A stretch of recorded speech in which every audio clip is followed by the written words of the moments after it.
교회의 생존이 갈수록 어려워지고 있고 상황은 더 나빠지고 있습니다. 이런 시대에 교회가 여전히 활기차게 하나님이 주신 사명을 감당하며 부흥의 자리로 나갈 수 있을까? 아니면 교회가 부흥하는 시대는 이제 끝이 난 건가? 여러분의 생각은 무엇이에요? 교회가 계속 부흥하는 게 가능한 일이라고 생각하십니까? 아니면 교회가 부흥하는 시대는 끝이 났다고 생각하십니까?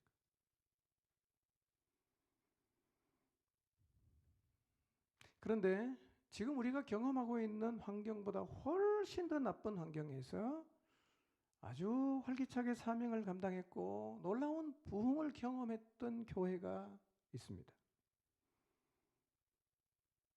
예루살렘 교회입니다. 예루살렘 교회.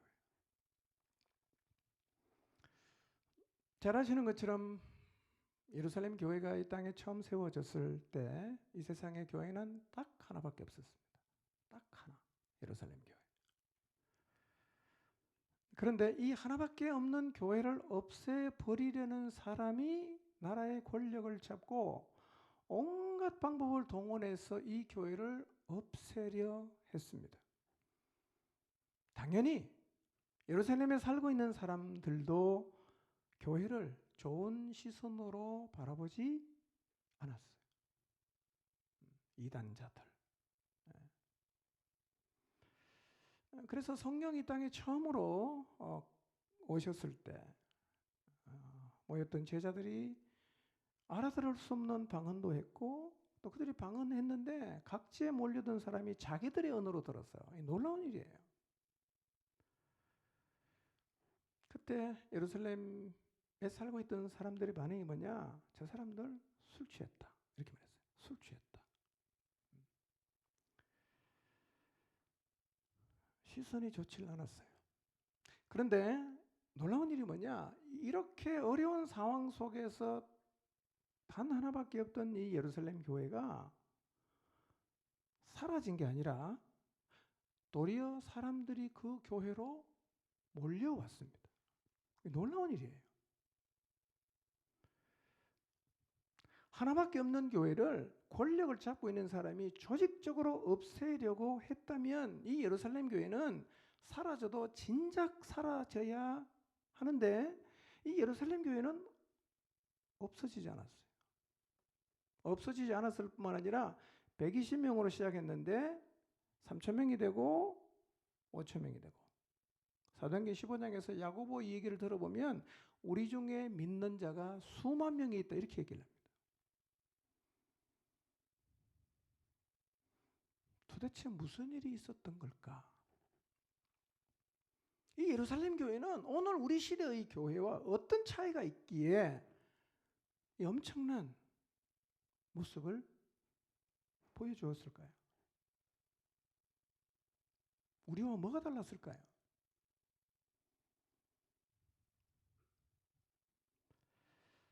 이 질문에 답을 찾을 수 있다면 어려운 시대를 지나고 있는 우리 교회도 다시 살아날 수 있는 길을 찾을 수 있을 것입니다. 여러분 지금 교회가 생존하기 어려운 시대라고들 이구동성으로 말을 하지만 여러분 그래도 한국에는 지금 교회가 5만 개 있습니다. 5만 개. 5만 개 있으니까 급하면 뭐 연대할 수도 있고 연합해서 힘을 모을 수도 있습니다. 그리고 반성경적인 법을 제정하려는 노력도 하고 이미 어느 부분에서는 제정도 되고 있지만 그렇다고 해도 아직 전도한다고 잡아가고 죽이는 상황은 아니에요. 그러니까 지금의 상황이 2000년 전에 있었던 예루살렘 교회의 상황보다는 낫다는 거예요. 훨씬 나은 환경입니다. 그런데도 한국 교회는 많이 힘겨워하고 있습니다. 실제로 보세요. 교인들이 교회를 떠나지 않습니까? 네, 전도의 길이 거의 막혔어요. 교회들이 다 가라앉고 있어요. 주저앉고 있습니다. 돌파구가 있을까?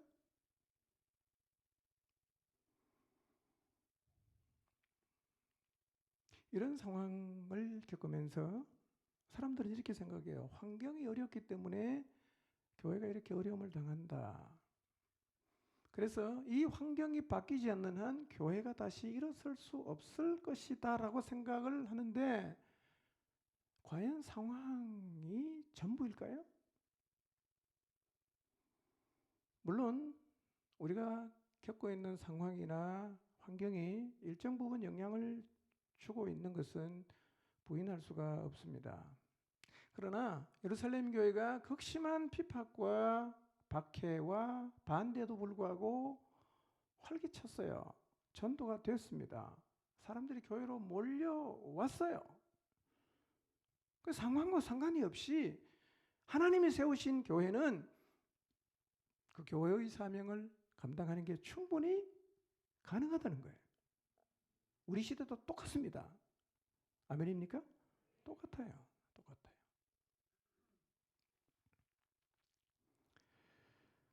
여러분, 거의 절망적인 상황에 놓여 있던 한 교회가 꺼지지 않고 사라지지 않고 놀랍게도 활기차게 사명을 감당함으로 복음이 유다와 사마리아를 거쳐 한국 땅까지 왔어요. 그리고 그 복음을 받은 한국 교회는 교회가 지금 5만 개나 있습니다.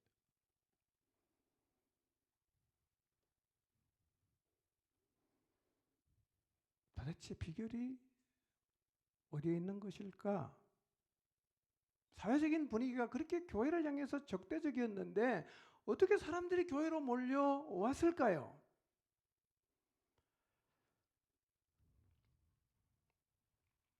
예루살렘 교회를 보면서 그 어려운 상황에서도 사람들을 교회로 몰려오게 만들었던 가장 큰 특징을 꼽으라고 하면 예루살렘 교회는 하나님을 보여줬어요.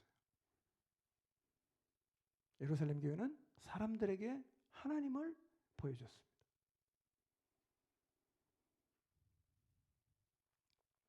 예루살렘 교회 가면 하나님이 보였어요. 하나님을 보니까 사람들이 몰려왔습니다. 저는 오늘날도 똑같다고 생각합니다. 교회가 세상 사람들에게 하나님을 보여줄 수 있다면 사람들이 제 발로 하나님을 만나기 위해서 교회로 들어오게 될 것입니다.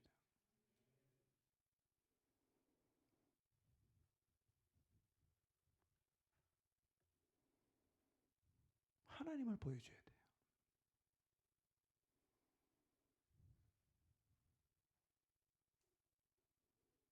하나님을 보여주는 교회가 되게 해주십시오. 오랫동안 기도해 왔습니다. 하나님을 보여주는 교회가 되게 해주십시오. 사람들의 마음이 박토가 되고 있습니다. 시대 철학의 영향도 있지만 우리의 잘못도 있어요. 교회가 잘못한 게 있죠. 여러 가지 이유가 있을 거예요. 사람들이 어느 순간부터 교회를 무시합니다. 교회를 무시하니까 교회에서 전해주는 진리도 똑같이 무시합니다. 특히 이런 사회적인 분위기 가운데 자란 우리의 젊은 세대들은 교회하면 아예 마음을 그냥 닫아버립니다. 한 번도 교회를 경험한 적이 없지만 하도 들은 게 많기 때문에 교회 관심 없어. 교회 사는 말 들을 필요 없어. 이런 마음들을 갖고 있습니다. 우리가 아무리 이건 중요한 거야, 이건 정말 진리야, 듣지 않습니다. 관심도 없습니다. 끈질기게 말하면 그들은 이렇게 말합니다. 그럼 하나님 보여줘. 네가 말하는 하나님 보여줘. 라고 얘기합니다. 교회에 관심 없어요. 진리, 뭐든지 그 사람들은 신경 안 써요. 그런데요, 그런 사람도 하나님을 보면 태도가 180도 달라집니다. 180도 달라져요.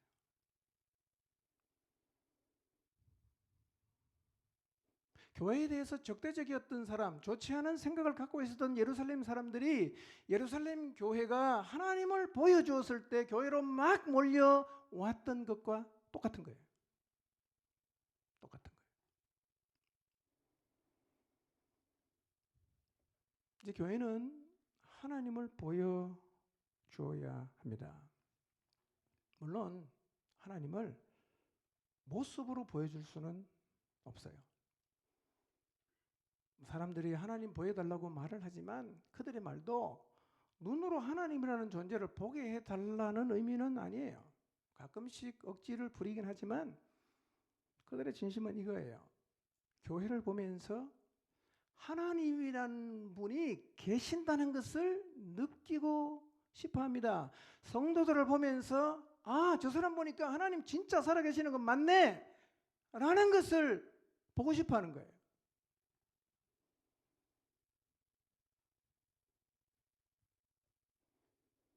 근데 안타까운 것은 우리가 그것을 못 보여줬어요. 못 보여줬습니다. 우리는 계속 말로만 설명하려고 합니다. 처음에는 말이 먹혀들었는데 세월이 자꾸 지나가면서 우리가 말로 설명해 준 대로 살지를 않으니까 어느 순간부터 우리가 하는 말을 새겨 듣지를 않게 됐어요. 여하군하고 똑같네. 진리는 뭐네 떠들어대더니만 여하군하고 뭐가 달라. 그래서 그들은 결론 내립니다. 하나님 없다 이거예요. 하나님 없다.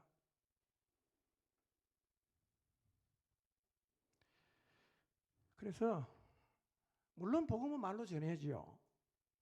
근데 말로 하는 것이 점점 효과가 없어지고 있습니다.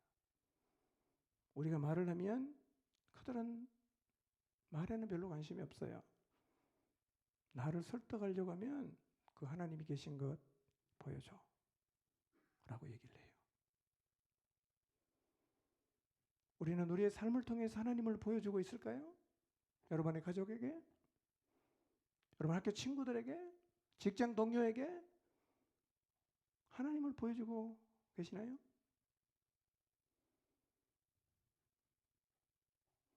여러분 교회의 경계선이 허물어졌습니다.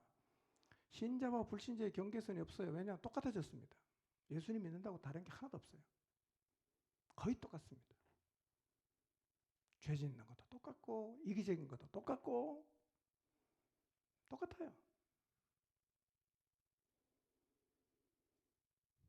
이제 바른 말, 옳은 말을 하는 것으로는 사람을 얻기가 어려워졌습니다. 그래서 하나님을 보여주지 못하면 교회가 설 자리가 이제 없어요. 없습니다. 하나님 보여줘야 됩니다.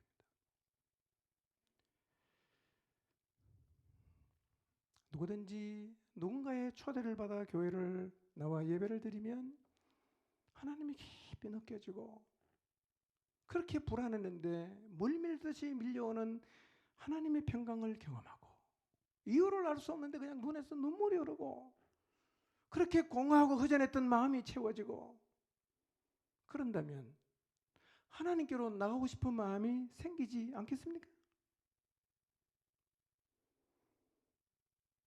교회에 머무르면서 성도들의 삶을 통해서 감동과 도전을 받고 전혀 다른 가치를 가지고 확신차게 살아가며 그들의 삶에서 나타나는 하나님을 볼 수가 있다면 그들이 교회를 떠나겠습니까? 오히려 사람들에게 나가서 여기에 희망이 있다라고 입에 거품 물고 말하게 되지 않겠습니까?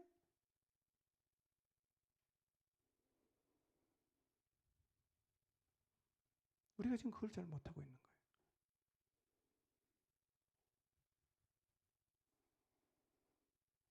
그럼 교회가 어떻게 세상 사람들에게 하나님을 보여줄 수가 있습니까? 어떻게 보여줄 수 있어요?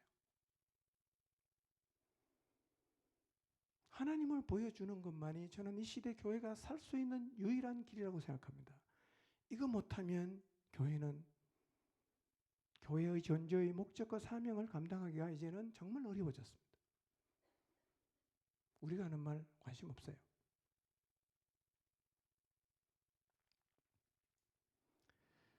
(1세기에) 있었던 예루살렘 교회를 통해 하나님을 어떻게 보여줄 수 있는지를 살펴보려고 합니다. 그런데요, 하나님을 보여줄 수 있는 현상이 있어요. 현상. 근데 그보다 더 중요한 것은 이런 현상을 나타내기 위해서 저 아래 저변의 밑바닥에서 흐르고 있는 게 있어요. 오늘은 제가 현상을 얘기할 겁니다. 그리고 이런 현상이 나오기 위해서 저변에 흘러가고 있어야 되는 것이 무엇인가는 제가 다음에 계속 말씀드리겠습니다. 끝으로 어떤 현상이 드러나야 하나님을 보여줄 수가 있는가? 여러분, 어떻게 하면 하나님을 보여줄 수 있을 것 같습니까?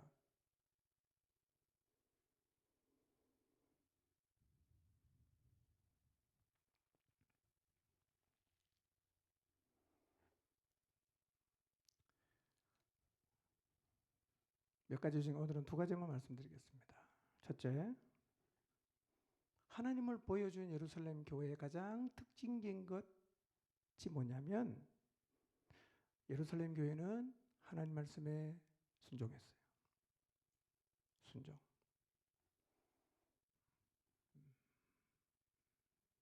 다소 그런 것밖에 없나? 라고 생각하실지 모르겠지만 여러분, 하나님을 보여줄 수 있는 최고의 방법은 순종이에요. 순종. 누구라도 하나님 말씀에 순종하면 삶을 통해서 사람들에게 하나님을 보여줄 수가 있습니다. 예루살렘 교회의 가장 큰 특징이 뭐냐? 그 교회는요, 순종하는 교회였어요. 여러분, 예루살렘 교회 성도들이 이전에는 오늘 읽었던 본문처럼 살질 않았어요. 그런데 그들이 예수님을 믿었어요. 그리고 나서 하나님이 말씀하시는 그대로 순종하는 삶을 계속해서 살아가고 있어요. 완전히 다른 삶을 계속 살고 있어요. 이 순종이 우선 그들의 삶에 많은 변화를 가지고 왔습니다. 그리고 그들의 순종하는 그 삶 가운데 하나님께서 계속 자기 자신을 나타냈어요. 여러분, 순종하는 삶을 살아보십시오. 여러분의 삶에서 하나님이 보여요. 순종하는 삶을 살아보십시오. 여러분의 가정에서 여러분을 통해서 하나님을 보여줄 수 있습니다. 직장에서 하나님을 보여줄 수가 있어요.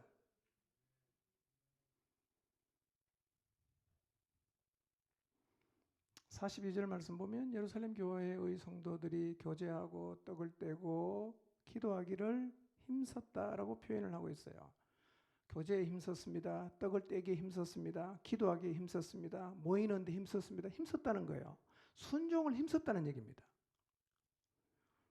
힘썼다는 말은 프로스 카르테레오라는 동사입니다. 동사. 이런 뜻이 있어요. 머무른다, 충성한다, 굳게 계속한다. 예루살렘 교회는요, 배운 말씀대로 순종하는 자리에 계속해서 머물렀어요. 계속해서 머물렀습니다. 여러분, 순종하는 자리에 계속해서 머물러 보십시오. 여러분의 삶에서 하나님이 보여요. 보여요. 학위가 필요한 게 아니에요. 돈도 필요 없습니다. 순종하면 돼요. 순종하면. 하나님이 없다고 교회 갈 필요 없다고 말하는 사람들에게 여러분의 순종하는 삶을 통해서 하나님을 계속 보여줘 보세요. 어느 순간 그의 마음이 흔들리고 그리고 소망에 관한 이유를 묻고 싶어 할 거예요. 왜 그들이 묻지 않는가? 우리의 삶을 보니까 하나님이 정말 안 보이는 거예요. 말장난하는 것 같아요.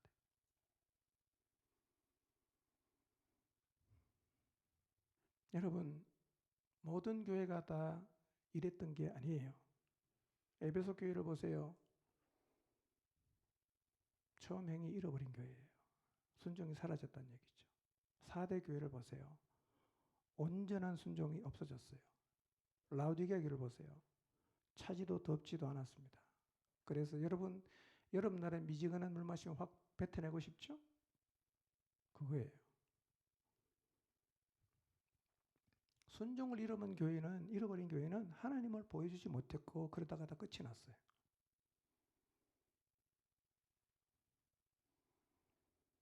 여러분, 우리가 우리의 일상에서 하나님의 말씀에 순종하는 것이 이렇게나 중요해요. 순종하면 하나님 보여줄 수 있습니다. 근데 구약 성경에서 순종의 본을 보였던 사람이 너무 많지만 오늘 제가 두 가지를 간단하게 좀 소개하겠습니다. 이런 마음의 자세를 우리도 가졌으면 하는 마음이에요. 먼저 다니엘. 여러분 다니엘의 순종 기억하시죠? 이제 기도하다가 사자굴에 들어가고, 다니엘의 세 친구는 금신상의 절 안에서 풀무불에 들어가고, 다니엘은 왕이 주는 산의 진미를 먹지 않았고, 이런 것들이죠. 근데 이 세 개의 사건을 정리하면 다 순종이거든요. 근데 이 순종을 통해서 그들은 바벨론 왕과 바벨론 땅의 모든 관리들에게 하나님을 확실하게 보여줬어요. 확실하게 보여줬습니다. 먼저 다니엘 1장 8절을 보겠습니다. 다니엘은 순종하며 살기로 뜻을 정했거든요. 자, 읽어보겠습니다. 시작.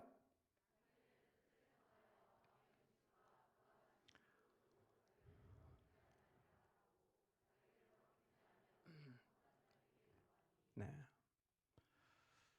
다니엘은 뜻을 정했어요. 나는 하나님 말씀에 순종하며 산다. 뜻을 정했어요. 이때 다니엘의 나이가 몇 살인지 아십니까? 10대입니다. 10대. 대단하지 않아요? 10대 때. 처음부터 나는 하나님 말씀대로 순종한다라고 뜻을 딱 정했어요. 그래서 친구와 함께 바벨론의 포로로 잡혀가서 특별 교육을 받아요. 나중에 바벨론의 관리로 쓰기 위해서. 왕이 소년들에게 음식을 지정해서 최고의 음식을 먹을 수 있는 대우를 해줬어요. 그런데 다니엘이 고기와 포도주를 거부합니다. 이거 안 먹겠다고. 주석가들이 여러 해석을 달아요. 왕의 진미와 포도주를 먹고 마시는 것 전부가 불법은 아니었어요. 근데 다니엘은 먹지 않기로 뜻을 정했습니다. 왜냐하면 당시 문화권에서는 짐승을 잡으면 이 고기를 시장에 내다 팔기 전에 먼저 신전에 가서 신들에게 예물로 바쳤어요. 그리고 바벨론 사람들은 고기를 먹는데 율법에 의해서 먹을 수 없는 돼지고기도 먹고 말고기도 먹었어요. 그 다음에 포도주는 시중에 유통이 되기 전에 신에게 드린 이 헌주로 바쳐진 경우들이 있었기 때문에 먹다가 어느 순간 돼지고기 나올 수 있고 신전에 바친 고기 나올 수도 있고 헌주로 드려진 포도주가 나올 수가 있으니까 다니엘은 아예 그거를 안 먹기로 뜻을 정한 거예요. 나 이거 안 먹겠다. 안 먹겠다. 근데 이게 쉬운 결정이 아니에요. 일단 신분이 뭐예요? 포로잖아. 포로인 주제에 주는 대로 먹어야지. 황송하게 먹어야 되지 않겠어요? 그 다음에 우리 사람인데 말이에요. 왕이 주는 그 산의 진미를 계속 안 먹는 게 쉽겠어요? 금식해 보셨어요? 오늘 저녁 금식인데 오늘 저녁이 너무 거창하게 나온 거예요. 안 먹기가 참 괴롭지 않습니까? 근데 다니엘은 늘 그렇게 그걸 안 먹어야 돼요. 이게 쉽겠어요? 근데 왜 안 먹기로 결심합니까? 나는 하나님 말씀을 지킨다. 나는 하나님께 순종한다. 라고 뜻을 정했다는 거예요. 이런 다니엘을 통해서 하나님을 많은 사람들이 봤어요. 그리고 하나님은 이 다니엘을 굉장히 귀하게 쓰셨습니다. 저는 우리 모두도 하나님 앞에서 하나님의 말씀에 순종하며 살기로 뜻을 정하게 되기를 바랍니다. 10대, 20대 여러분 젊을 때부터 뜻을 다니엘처럼 정하시기를 바랍니다. 시루에 같이 딸려가지 마시고 나는 하나님 말씀대로 순종하며 산다. 이 뜻을 정한다면 하나님이 얼마나 기특하게 보시고 그렇게 살면 여러분의 삶을 통해서 이 세상 사람들에게 하나님을 충분하게 보여줄 수가 있을 것입니다. 여러분, 다니엘과 이 세 친구를 통해서 왕이 변합니다. 다니엘서 읽어보세요. 그리고 조서를 내립니다. 이들이 섬기는 하나님을 만약에 모욕하면 그 사람 집을 거름더미가 되게 하겠다. 왜 그렇게 말합니까? 하나님 봤거든요. 누구를 통해서? 순종하는 사람, 다니엘, 순종하는 다니엘의 세 친구를 통해서 하나님을 봤단 말이에요. 오늘 우리의 삶을 통해서 하나님을 본다면, 보여줄 수 있다면 우리 가정이 변하고 우리의 직장이 바뀔 수 있고요. 우리의 직장 상사의 말이 달라질 수 있을 거예요. 하나님을 보여줘야 돼요. 어떻게 보여줍니까? 순종. 두 번째, 다니엘의 세 친구. 3장 16절에서 18절인데요. 읽지는 않겠습니다. 설명하지요. 배경을. 바벨론 왕 느부갓네살이 금으로 신상을 크게 만들었어요. 그리고 두라 평지에다가 금 신상을 딱 세웁니다. 그리고 모든 바벨론의 관원들을 다 모아서 나팔을 불면 그 신상 앞에 절하게 했어요. 낙성식이도 했어요. 다 모여갖고 왕의 명령이니까 다 절하는 거예요. 근데 다니엘의 세 친구는 절을 안 했어요. 그러니까 갈대아 사람들이 이 사실을 왕에게 고발했습니다. 왕이 노발대발합니다. 당장 데리고 가라. 3명이 왕 앞에 끌려왔어요. 왕이 말합니다. 내가 너희에게 다시 한번 기회를 줄 테니까 지금이라도 절하면 용서해 주겠다. 절해라.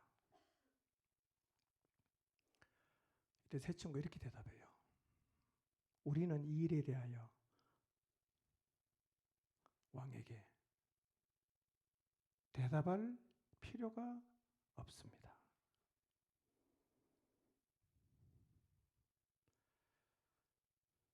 우리는 이 일에 대하여 왕에게 대답할 필요가 없습니다. 무슨 얘기입니까? 왕이 무슨 얘기해도 우리는 그 말 안 듣습니다. 우리 안에는 하나님 말씀이 있어요. 이 얘기입니다. 하나님이 건질 거예요. 안 건져도 우리는 하나님 말씀을 붙잡지 하나님 말씀을 어기는 왕의 말은 듣지 않습니다. 그러니 이 일에 대해서는 우리에게 말씀하지 마십시오. 여러분, 다니엘의 세 친구에게 가장 무게감이 있는 말은 하나님의 말씀이었어요. 하나님 말씀이 가장 큰 무게감을 가지고 있었어요. 여러분, 우리는 무게감이 있는 말을 잡아요. 무게감이 없는 말은 무시하고 경하게 여기지만 무게가 있는 말은 꼭 기억을 하죠. 그리고 어떻게 하든지 간에 그 말은 지키려고 애를 씁니다. 우리가 그리스도인이라면 하나님 말씀이 최고의 무게감이 있어서 하나님 말씀을 꽉 잡는 게 정상이겠지만 오늘날 어쩌면 우리들의 삶에서 하나님 말씀의 무게감이 너무 없어졌어요. 하나도 무게가 안 나가요. 다 무시합니다. 순종 안 한다는 얘기죠. 그런데 다니엘의 세 친구에게 그들의 삶에서 가장 무게감이 있는 말은 하나님의 말씀이었어요. 그들은 하나님 말씀을 잡고 있어요. 우상에게 절하면 안 된다. 꽉 잡고 있어요. 왕이 절하라고 하니까 대답이 뭡니까? 우리에게는 그 말 하실 필요가 없습니다. 해도 저는 그 말 안 듣습니다. 나는 이걸 잡고 있어요. 이 말 아니겠어요? 여러분 뭘 찾고 계세요? 여러분의 삶에서 가장 무게감 있는 말은 누구 말입니까? 부모 말입니까? 직장 상사의 말이에요? 아니면 이 시대 가치입니까? 아니면 하나님 말씀입니까?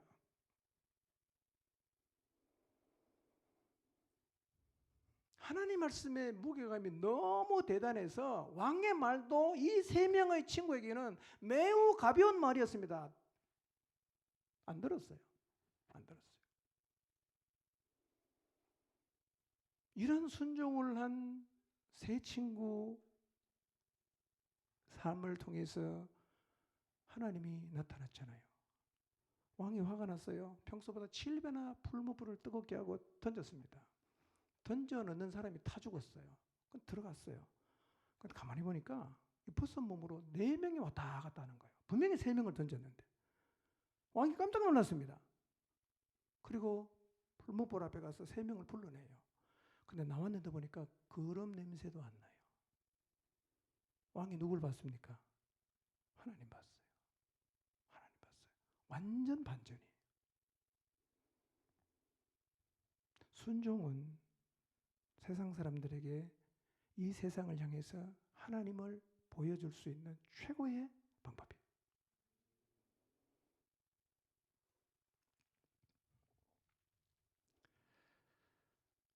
우리 모두의 삶에도 하나님 말씀의 무게감이 그렇게 대단해지기를 바랍니다. 하나님이 이렇게 말씀하셨어. 나 이 말씀 지킬 거야. 나 이 말씀 붙들 거야. 어떤 말도 나는 안 들을 거야. 이 말씀 붙잡고 살 거야. 우리 모두가 이런 자세를 갖고 있다면 여러분의 삶을 통해서 이 공동체를 통해서 하나님을 보는 게 어렵지 않을 거예요. 그냥 하나님이 보이고 느껴질 것입니다. 하나님은 모든 교회가 그렇게 되기를 정말로 원하십니다. 돈이 필요 있는 거 아니잖아. 학벌을 요구하는 것도 아니잖아. 순종을 요구하는 거예요. 하나님 말씀.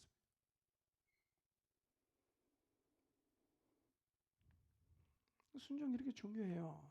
그런데 이 순종을 출발하게 하는 게 있어요. 순종을 출발하는 게 있어요. 하게 하는 게. 그게 뭔 것 같습니까? 순종을 출발하게 하는 것이 있는데 이것도 교회 안에서 꼭 있어야 돼요. 순종을 출발하게 하는 게 뭐냐? 가르침입니다. 가르침. 42절을 다시 한번 볼까요? 42절. 화면에는 안 뜰 거예요. 예, 42절 보세요. 42절만 읽어봅니다. 시작. 그들이 사도의 가르침을 받아 서로 교제하고 떡을 떼며 오로지 기도하기를 힘쓰니라. 사도의 뭘 받았어요? 가르침. 가르침. 여러분, 예루살렘 교회는 무엇이 기초가 되느냐 하면 사도의 가르침이 기초가 되었어요. 사도들이 뭘 가르쳤을까요? 이 당시에는 신약 성경이 없었어요. 구약 성경만 있습니다. 그럼 사도들이 뭘 가르쳤을까요? 물론 구약 성경도 가르쳤겠죠. 그런데 그들은 3년 반 동안 예수님과 같이 있으면서 예수님에게 많은 걸 배웠잖아. 주님 계속 가르쳤으니까. 주님에게 배운 것을 또 가르쳐 주는 거예요. 그러니까 하나님을 보여줄 수 있는 이 순종의 출발점이 뭐냐? 가르침이에요. 가르침. 가르침이 사라지면 순종도 사라집니다. 너무 중요한 거예요.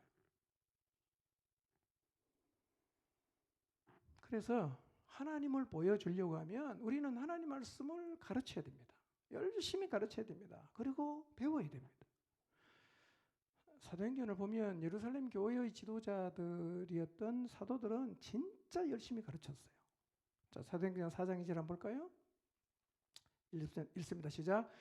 예수 안에 죽은 자의 부활이 있다고 백성을 가르치고 전함을 싫어했어요. 사도계인들과 성전 맡은 자 대제사장은 예수님 부활 전하는 거 정말 싫어했습니다. 그런데 사도들은 계속해서 가르칩니다. 사도행전 5장 21절 읽어볼까요? 시작. 그들이 듣고 새벽에 성전에 들어가서 가르치더니 대제사장과 그와 함께 있는 사람들이 와서 공회와 이스라엘 족속의 원로들을 다 모으고 사람을 옥에 보내어 사도들을 잡아오라 했습니다. 자, 이런 얘기입니다. 대제사장들이 복음을 전하는 사도들을 잡아서 옥에 가두었어요. 그리고 이제 신문하교에서 데리고 오라고 해서 사람을 보냈더니 사람이 없어졌어요. 난 이제 소동이 났어요. 이 사람들이 어떻게 갔는가? 근데 그 중간에 어떤 일이 있었냐? 주의 사자가 옥문을 열고 사도들을 나오게 하면서 하시는 말씀이 뭐냐? 가서 성전에 서서 이 생명의 말씀을 백성에게 다 말해라, 가르쳐라고 명령했어요.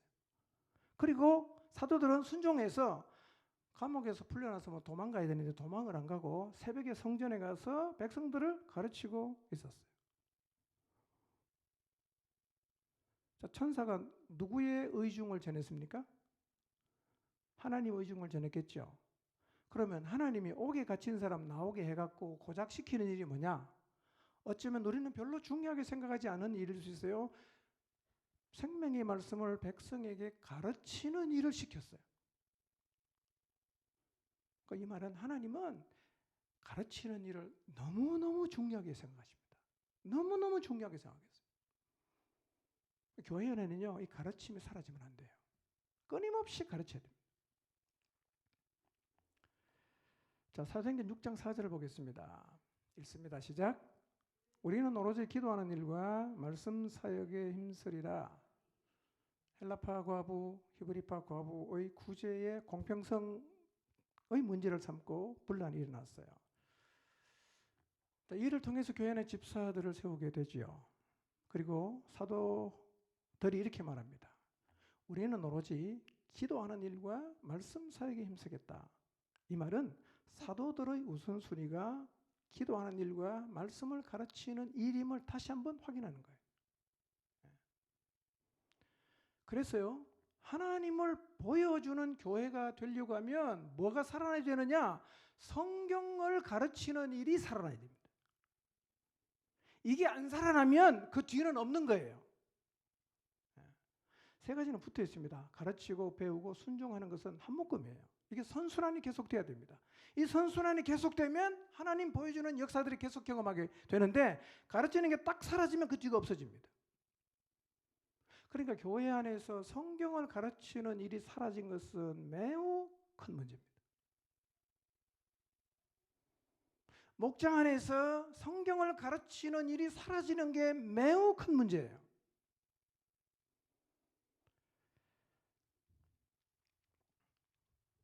여러분, 목장에서 가르치는 일이 없이 순종의 자리에 서는 일이 일어나든지를 생각해 보세요. 성경을 전혀 배우려고 하지 않아서 가르친 적이 없는데 그 사람이 하나님 말씀을 순종하는 자리에 선 경우가 있었던가를 한번 생각해 보세요. 없습니다. 그런 일은 일어날 수가 없어요. 교회든 목장이든 똑같습니다. 가르쳐서 또 배워서 순종하는 일이 멈추면 목장은 침체합니다.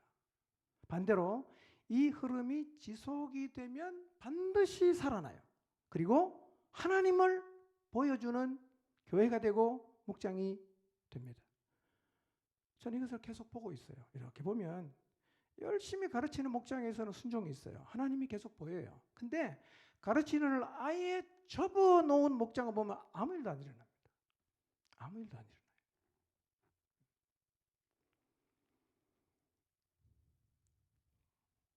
가르치는 일이 다시금 살아나게 하시기를 바랍니다. 가르치는 일이 살아나야 돼요. 다음 주부터 성경을 연합과 시작되죠.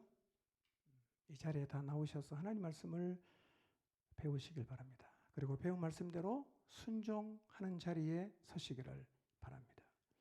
자, 두 번째, 예루살렘 교회에서 나타난 특징, 하나님을 보여준 예루살렘 교회의 특징적인 모습이 뭔가? 예루살렘 교회는요, 기사와 표적이 나타났어요. 자, 43절 한번 읽어볼까요? 시작.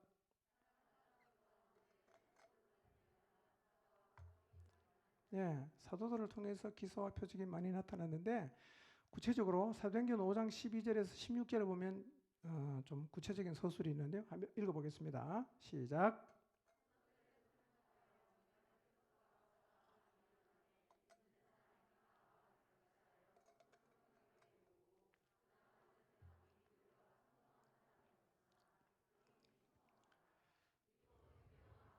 더 많으니 남녀의 큰 무리더라. 심지어 병든 사람을 메고 거리에 나가 요비에 누이고 베드로가 지날 때에 혹의 그림자라도 누구에게 덮일까 바라고 예루살렘 부근에 수많은 사람들도 모여 병든 사람과 더러운 귀신에게 괴로움 받는 사람을 데리고 와서 다 나음을 얻으니라 그랬어요. 사도들의 손을 통하여 민간의 표적과 기사가 많이 일어났습니다. 그러니까 믿고 주께로 나오는 사람이 더 많아졌어요. 성경은 이렇게 표현합니다. 남녀의 큰 무리더라 이렇게 말하고 있습니다. 몰려왔어요. 하나님을 보여주고 교회를 통해서 하나님이 살아계신 기사와 표적과 병고침의 역사가 일어나니까 사람들이 몰려왔어요. 이런 일도 있었어요. 병든 사람을 메고 침대와 요에 담아서 길가에 세워놓습니다. 혹시라도 베드로가 지나갈 때 그림자라도 덮이면 나으니까. 놀라운 일이 있었어요. 그리고 예루살렘 근방에 많은 사람들이 병든 사람과 더러운 귀신에게 괴로움 받는 사람을 데리고 왔고 다 나음을 얻었어요. 사도행전 3장에 보면 나면서부터 걷지 못하던 사람이 있었는데 성전문에 베드로가 기도하러 가다가 미문 앞에서 그를 고쳐요. 40세 된 사람인데 이 사람은 나면서부터 한 번도 걸어본 적이 없는 사람인데 일어나 걸었어요. 이 일을 통해서 예루살렘 교회로 또 더 많은 사람이 몰려오는 계기가 되었어요. 3,000명에서 5,000명이 되는 결정적인 요소가 사도행전 3장의 사건이었어요. 여러분, 성령님이 오늘날도 살아계십니다. 그래서 기사와 표적과 치유의 역사는 지금도 일어납니다. 저는 우리 공동체 안에서 이 성령의 역사와 치유의 역사가 일어나기를 계속 기도하고 있습니다. 이 일을 통해서 사람들에게 하나님을 보여줄 수 있기를 기도하고 있습니다. 여러분도 같이 기도했으면 좋겠어요. 기사와 표적을 통해서 우리가 하나님을 사람들에게 보여줄 수 있어요. 계속 기도하고 있는데요. 하나님께서 저는 반드시 응답하신다고 믿습니다. 여러분, 하나님을 보여주는 것 외에는 교회가 살 수 있는 길이 없어요. 이제는 하나님을 보여줘야 됩니다. 우리 모두가 하나님을 보여주는 공동체가 되기를, 하나님을 보여주는 목장이 되기를 사모하시고 기도하시기를 바랍니다. 그런데 교회가 하나님을 보여주는 일이 불가능하지 않습니다. 왜냐하면 교회를 누가 세웠어요? 하나님. 교회 머리가 누굽니까? 예수님. 교회를 누가 이끌고 있습니까? 성령님. 그러니까 포항중앙침례교회를 누가 세웠어요? 하나님. 포항중앙침례교회의 머리가 누구입니까? 하나님. 포항중앙침례교회를 지금도 이끌고 계신 분이 누구입니까? 성령 하나님. 자, 그러면 하나님이 우리와 함께 계시고 머리가 되시고 지금도 교회를 이끌고 계시는데 어떻게 하나님이 안 드러날 수가 있겠어요? 그러니까 교회에는 하나님이 보이지 않는 게 오히려 더 이상한 일이에요. 하나님은 보일 수밖에 없어요. 우리 안에 계시기 때문에. 그분이 당연히 나타나시고 교회를 통해서 세상 사람들에게 그분을 보여주시는 것이 마땅함에도 불구하고 교회가 오늘날 하나님을 보여줄 수 없다면 이유가 뭐겠어요? 우리가 하나님 말씀에 순종하지 않는 삶을 지속하기 때문입니다. 교회는 계속 순종하는 자리에 머물러 있어야 합니다. 적당한 순종이 아니라 여러분 다니엘의 순종을 기억하십시오. 다니엘의 세 친구의 순종을 기억하십시오. 인생을 걸고 뜻을 정해서 하나님의 말씀에 순종하기로 결단을 해야 됩니다. 우리 모두의 마음속에 하나님 말씀이 가장 무게감을 가진다면 다니엘의 세 친구처럼 하나님 말씀에 순종하는 일은 가능할 것입니다. 그리고 각 사람의 삶에서 순종하는 일이 다시 시작되도록 하나님 말씀 가르치는 일에 열심을 내시기를 바랍니다. 마땅히 누군가를 가르쳐야 하는 자리에 서 있지만 이 가르침을 멈추고 있다면 다시 하나님 말씀 가르치는 일을 시작하시기를 바랍니다. 옥에 갇힌 사람 끄집어내서 성전에 가서 말씀을 가르치라고 말씀하실 정도로 하나님은 이 가르치는 것을 굉장히 중요하게 생각하십니다. 가르침이 멈추면 끝납니다. 살아나야 됩니다. 그리고 가르치는 일은 지속돼야 됩니다. 그래야 순종이 살아나게 되었습니다. 순종이 살아나야 하나님을 보여줄 수가 있습니다. 세 가지는 같이 가죠. 가르치는 거, 배우는 거, 순종하는 거. 이 선순환이 계속해서 돌아가야 돼요. 계속 돌아가고 있어야 돼요. 포정진 공동체가 분명하게 사람들에게 하나님을 보여주어서 상황과 형편과 상관이 없이 사람들이 하나님을 만나고 싶어 해서 제발로 걸어 나오는 공동체가 되도록 우리 안에서 다시 하나님 말씀을 가르치는 일, 그 말씀에 순종하는 일, 그리고 예루살렘 교회처럼 기사와 표적과 치유의 역사가 일어나도록 성령의 능력을 간절히 구하는 자리에 우리 모두 함께 서게 되기를 주님의 이름으로